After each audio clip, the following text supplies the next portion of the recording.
Hello dear student, welcome to my YouTube channel. तो आज हम लोग देखने वाले हैं जेक बोर्ड क्लास 10th का हम लोग विज्ञान विषय का 30 ऑब्जेक्टिव प्रश्नों को देखेंगे। जी हाँ दोस्तों, अगर आप 2025 में 10वीं की फाइनल परीक्षा देने जा रहे हैं, वो भी आज के दिनांक मतलब 20 तारीख को आप अगर एग्जाम देने जा रहे हैं, तो ये वीडियो आपके लिए ही है। सभी प्रश्नों को आपको ध्यान से देखना है, 30 के 30 प्रश्नों को आपको बिल्कुल याद कर लेना है एग्जाम से पहले। तो चलिए पहला नंबर प्रश्न की ओर बढ़ते हैं। उससे पहले बता दें, आप अगर हमारे यूट्यूब चैनल पर नए हैं तो सब्सक्राइब करके बेल आइकन के बटन को दबा दीजिए, ताकि हमारा आने वाला वीडियो का नोटिफिकेशन सबसे पहले आप तक पहुंचे और आप एग्जाम में बिल्कुल गर्दा मचा सके। तो चलिए पहला नंबर प्रश्न की ओर बढ़ते हैं। सभी प्रश्नों को ध्यान से देखना है, एक भी प्रश्न आपको छोड़ना नहीं है। देखिए 1 से 30 तक आपको बहुविकल्पीय प्रश्न पूछा जाएगा, मतलब ऑब्जेक्टिव पूछा जाएगा और प्रत्येक पर आपको 1 अंक मिलेगा। तो आपको 30 ऑब्जेक्टिव बता रहे हैं एग्जाम से पहले, इस सभी प्रश्नों को आप याद कर लीजिएगा। चलिए पहला नंबर प्रश्न की ओर बढ़ते हैं। पहला नंबर प्रश्न में करा है, प्रकाश का वर्ण विक्षेपण किसके उपकरण से संभव होता है? कौन से उपकरण से जो है प्रकाश का वर्ण विक्षेपण संभव हो सकता है? तो याद रखिएगा, प्रिज्म से संभव हो सकता है। किससे? प्रिज्म से। ऑप्शन नंबर ए जो है इसका बिल्कुल सही उत्तर हो जाएगा।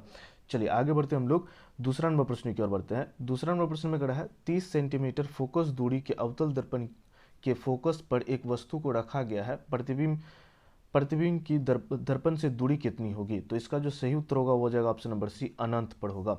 ऑप्शन नंबर सी जो है इसका बिल्कुल सही उत्तर हो जाएगा।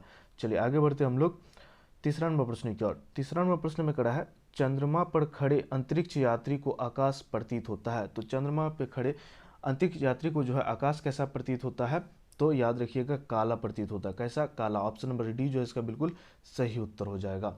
चलिए आगे बढ़ते हम लोग 4 नंबर प्रश्न में करा है, विभवांतर का एसआई मात्रक क्या है? तो विभवांतर का जो एसआई मात्रक होता है वो होता है वोल्ट होता है। ऑप्शन नंबर डी हो जाएगा इसका बिल्कुल सही उत्तर है। देखिए 30 के 30 प्रश्नों को आपको बिल्कुल याद कर लेना है अगर आप एग्जाम में गर्दा मचाना चाहते हैं। तो विभवांतर का एसआई मात्रक क्या हो जाएगा? वोल्ट हो जाएगा। 30 के 30 प्रश्नों को बिल्कुल याद कर लीजिए और अपने दोस्तों तक शेयर कर दीजिए। चलिए आगे बढ़ते हम लोग 5 नंबर प्रश्न की ओर बढ़ते हैं। 5 नंबर प्रश्न में करा है, प्रिज्म के द्वारा किस रंग के प्रकाश का विचलन जो है अधिकतम होता है? तो सबसे अधिक किसका होता है? कौन सा रंग का जो विचलन होता है वो सबसे अधिक होता है? तो याद रखिएगा, बैगनी कलर का जो होता है वो सबसे अधिक होता है, और सबसे कम अगर पूछता तब लाल होता। लेकिन यहाँ पे सबसे अधिकतम पूछा तो होगा बैगनी होगा, और सबसे कम पूछे तब लाल होगा, याद रखिएगा। चलिए आगे बढ़ते हम लोग 6 नंबर प्रश्न की ओर बढ़ते हैं। 6 नंबर प्रश्न में करा है, डायनेमो से किस प्रकार की धारा प्राप्त होती है? डायनामो से जो है किस प्रकार की धारा प्राप्त होती है? तो इसका जो सही उत्तर होगा वो हो जाएगा ऑप्शन नंबर ए, दिष्ट धारा प्राप्त होती है। कौन सी धारा प्राप्त होती है? दिष्ट धारा प्राप्त होती है। ऑप्शन नंबर ए जो है इसका बिल्कुल सही उत्तर हो जाएगा। चलिए आगे बढ़ते हम लोग 7 नंबर प्रश्न की ओर। सभी प्रश्नों को ध्यान से देखिए और याद करते चलिए। 7 नंबर प्रश्न में करा है, विद्युत फ्यूज विद्युत धारा के किस सिद्धांत पर कार्य करता है? विद्युत फ्यूज जो है विद्युत धारा के किस सिद्धांत पर कार्य करता है? तो याद रखिएगा, उसमें सिद्धांत पर कार्य करता है। ऑप्शन नंबर ए जो है इसका बिल्कुल सही उत्तर हो जाएगा। चलिए आगे बढ़ते हम लोग 8 नंबर प्रश्न की ओर बढ़ते हैं। 8 नंबर प्रश्न में करा है, विद्युत परिपथ में धारा की माप के लिए किसका उपयोग किया जाता है? विद्युत परिपथ में जो है धारा के माप के लिए जो है किसका उपयोग करते हैं? तो याद रखिएगा, ए मीटर का उपयोग करते हैं। किसका उपयोग करते हैं?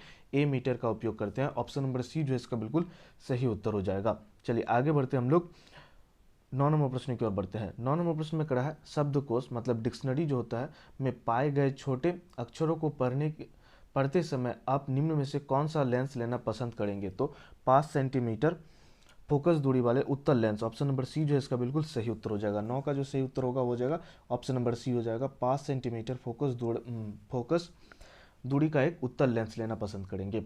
चलिए आगे बढ़ते हम लोग 10 नंबर प्रश्न की ओर। सभी प्रश्नों को ध्यान से देखिए और याद कर लीजिए। 10 नंबर प्रश्न में कड़ा है, जो नेत्र निकट की वस्तु को साफ नहीं देख सकता है उस नेत्र में होता है। तो इसका उत्तर बहुत ही होला है। आप लोग इसका उत्तर जो है कमेंट पर जरूर बताइएगा। चलिए आगे बढ़ते हम लोग 11 नंबर प्रश्न की ओर बढ़ते हैं। 11 नंबर प्रश्न में कड़ा है, निम्नलिखित में कौन क्षारक है? निम्नलिखित में कौन जो है एक क्षारक है? तो ZnO जो हो जाएगा वो क्षारक है। ऑप्शन नंबर ए जो है इसका बिल्कुल सही उत्तर हो जाएगा। चलिए आगे बढ़ते हम लोग 12 नंबर प्रश्न की ओर बढ़ते हैं। 12 नंबर प्रश्न में करा है, निम्न में से किस पदार्थ का पीएच मान जो है 7 से अधिक है? निम्न में से किसका जो है कौन सा पदार्थ है जिसका पीएच मान जो है वो 7 से अधिक है? तो 12 का जो सही उत्तर होगा वो हो जाएगा ऑप्शन नंबर ए हो जाएगा, रक्त का जो पीएच मान होता है वो 7 से अधिक होता है। 7 से अधिक होता है। और नींबू का जो पीएच मान होता है नींबू का जो पीएच मान होता है वो होता है 2 से लेकर के 3 के बीच में होता है। और जठर रस का जो पीएच मान होता है वो 1.5 से लेकर के 3.5 के बीच होता है। तो और शुद्ध जल का तो पीएच मान आपको पता ही होगा 7 होता है। तो ये सभी चीज़ याद रखिएगा। चलिए आगे बढ़ते हैं हम लोग 13 नंबर प्रश्न की ओर। 13 नंबर प्रश्न में करा है, चाकू से काटा जा सकने वाला धातु है। चाकू से काटे जाने वाला धातु कौन कौन सा धातु जो है वो चाकू से कटता है? तो सोडियम भी कटता है, लिथियम भी कटता है, पोटेशियम भी कटता है। तो इसका सही उत्तर हो जाएगा ऑप्शन नंबर डी, इनमें से सभी हो जाएगा। चलिए आगे बढ़ते हम लोग 14 नंबर प्रश्न की ओर। 14 नंबर प्रश्न में कड़ा है, एक विलेन लाल लिटमस पत्र को नीला कर देता है तो वह विलेन है। तो एक विलेन जो है लाल लिटमस पत्र को नीला कर देता है तो विलेन जो हो जाएगा वो क्षारीय हो जाएगा। अगर नीला को लाल कर देता तब वो अम्ल हो जाता। लाल को यहाँ पे नीला किया है तो वो क्षार हो जाएगा। अगर नीला को लाल करता तब अम्लीय हो जाता। चलिए आगे देख लेते हैं 15 नंबर प्रश्न की ओर। कड़ा है, सोडियम कार्बोनेट का सूत्र, तो ये तो आपको पता ही होगा, Na2CO3। क्या होता है? Na2CO3 हो जाएगा। ऑप्शन नंबर ए इसका बिल्कुल सही उत्तर हो जाएगा। चलिए आगे बढ़ते हम लोग 16 नंबर प्रश्न की ओर। 16 नंबर प्रश्न में कड़ा है, मीथेन का दहन का उदाहरण है। तो इसका सही उत्तर होगा ऑप्शन नंबर ए हो जाएगा, उष्माक्षेपीय अभिक्रिया का उदाहरण है। चलिए आगे बढ़ते हम लोग 17 नंबर प्रश्न की ओर। 17 नंबर प्रश्न में कड़ा है, चिप्स के पैकेट में वक्रीकृत गंधिता से बचने के लिए कौन सा गैस को डाला जाता है? तो नाइट्रोजन गैस को डाला जाता है। बिल्कुल हौला प्रश्न है, ऑप्शन नंबर डी जो है इसका बिल्कुल सही उत्तर हो जाएगा। चलिए बढ़ते हम लोग 18 नंबर प्रश्न की ओर। 18 नंबर प्रश्न में कहा है, सिल्वर क्लोराइड का रंग होता है। सिल्वर क्लोराइड का जो रंग होता है वो कैसा होता है? तो श्वेत होता है, मतलब वो सफ़ेद होता है, व्हाइट। ऑप्शन नंबर ए जो है इसका बिल्कुल सही उत्तर हो जाएगा। चलिए आगे बढ़ते हम लोग 19 नंबर प्रश्न की ओर बढ़ते हैं। 19 नंबर प्रश्न में कहा है, कौन सा धातु उष्मा का कुचालक होता है? कौन सा धातु जो है उष्मा का कुचालक होता है? तो 19 का जो सही उत्तर होगा वो हो जाएगा ऑप्शन नंबर सी हो जाएगा, दोनों। मरकरी और लेड भी जो है उष्मा का कुचालक होता है। तो ऑप्शन नंबर सी हो जाएगा, दोनों। चलिए आगे बढ़ते हम लोग 20 नंबर प्रश्न की ओर।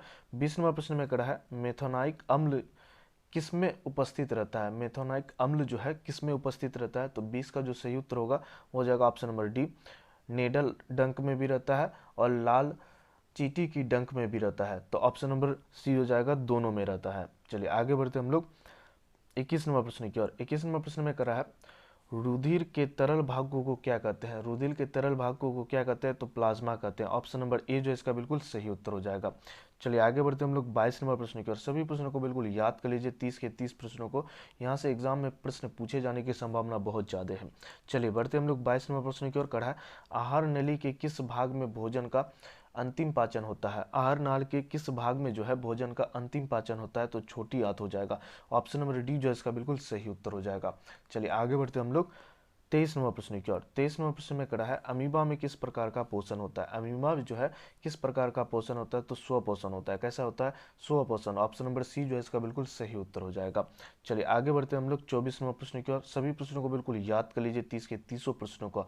चलिए 24 नंबर प्रश्न में कड़ा है, वे जीव जो विकिरण ऊर्जा का उपयोग करके कार्बनिक यौगिक से कार्बन डाइऑक्साइड का संश्लेषण करते हैं उन्हें कहा जाता है। तो उन्हें क्या कहा जाता है? तो याद रखिएगा 24 का जो सही उत्तर होगा वो उत्पादक कहा जाता है। उसको क्या कहते हैं? उत्पादक कहते हैं। ऑप्शन नंबर बी जो है इसका बिल्कुल सही उत्तर हो जाएगा। चलिए आगे बढ़ते हैं हम लोग 25 नंबर प्रश्न की ओर। 25 नंबर प्रश्न में कड़ा है, मानव में सभी अनैच्छिक क्रियाओं का नियंत्रण कहाँ से होता है?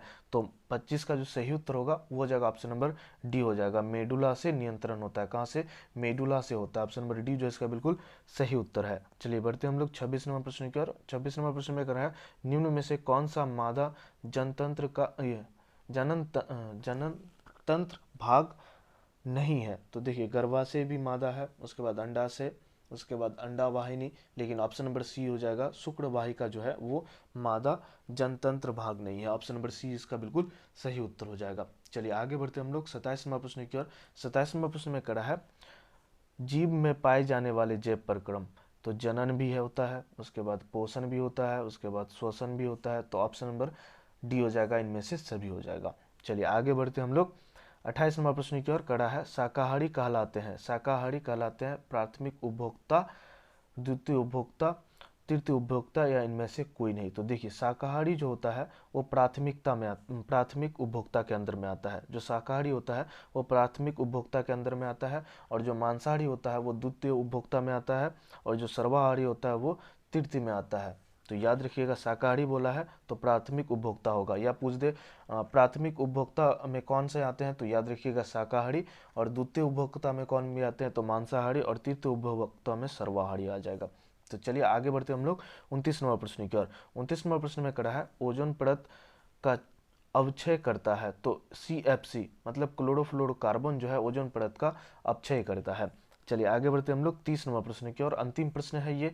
और आप अभी तक अगर आप हमारे यूट्यूब चैनल को नहीं सब्सक्राइब किए तो बिल्कुल चैनल को सब्सक्राइब करके रखिए, और जो भी वीडियो हम अपलोड किए थे उसको देख लीजिए एक बार एग्ज़ाम देने जाने से पहले, ताकि आपका एग्जाम में बिल्कुल गर्दा जाए और आप अच्छा अंक प्राप्त कर सके। चलिए 30 नंबर प्रश्न की ओर बढ़ते हैं। कड़ा है, निम्न में से कौन सा वायरस संचरित रोग है? निम्न में से कौन सा वायरस जो है संचरित रोग है? तो हार्पीस भी है, कोविड-19 भी है, एड्स भी है, तो इसका सही उत्तर होगा इनमें से सभी। ऑप्शन नंबर डी जो इसका बिल्कुल सही उत्तर हो जाएगा। तो ये 30 प्रश्न आपको हम करवा दिए और आप एग्जाम में बिल्कुल डरेंगे नहीं, बेहिचक आप लिखेंगे और अपने से बना करके लिखने का प्रयास कीजिएगा, और एकदम शांत मन से आप एग्जाम दीजिएगा, बिल्कुल हड़बड़ाइएगा नहीं। सभी के प्रश्न का उत्तर देना है आपको, चाहे आपको समय थोड़ा ज़्यादा लगे, हड़बड़ाना नहीं है, एकदम आराम से एग्ज़ाम देना है और अच्छे से राइटिंग बना करके लिखना है। ध्यान रखिएगा सभी बातों का। फिर मिलते हैं हम लोग नेक्स्ट वीडियो में, तब तक के लिए इतना ही और बेस्ट ऑफ लक। माँ सरस्वती आप लोग के हाथों में विराजमान हो और आप बिल्कुल आप सटीक लिख पाए आंसर। तो बेस्ट ऑफ लक आप सभी के लिए। साइंस विषय क्या लीजिए, बेस्ट ऑफ लक। ठीक है, फिर इसके बाद जल्दी से आप लोग एग्ज़ाम दीजिए, फिर हम लोग आगे की सब्जेक्टों को बढ़िया से तैयार करेंगे। फिर मिलते हैं नेक्स्ट वीडियो में, तब तक के लिए इतना ही। जय हिंद।